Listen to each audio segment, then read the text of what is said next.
नाज़रीन, Telangana news today की खबरों में आपका खैर मकदम है। आइए देखते हैं चंद तफसीलात। छुट्टी के दिन हज हाउस के मस्जिद के मुसल्लियों को काफ़ी परेशानी का सामना करना पड़ा, क्योंकि ना ही यहाँ सफाई का अमला मौजूद था, ना ही वजू के लिए पानी। मेंटेनेंस स्टाफ और वक्फ बोर्ड के हज़ारों की लापरवाही की वजह से मुसल्लियों को दुश्वारी हो रही थी। सिक्योरिटी अमला भी मौजूद नहीं था।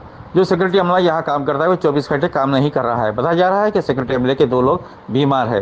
लापरवाही का सच्चा नमूना हज हाउस में आज इस वक्त देखने को मिला, जहाँ पर इतने अहम दफातर होने के बावजूद सिक्योरिटी का माकूल इंतजाम नहीं था, ना ही सफाई का इंतजाम।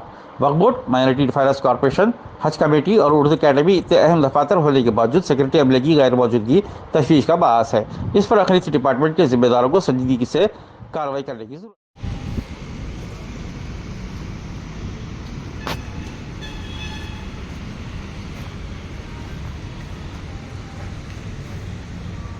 सब जरा नल खोलो, पानी आ रहा है। देखो आ रहा पानी।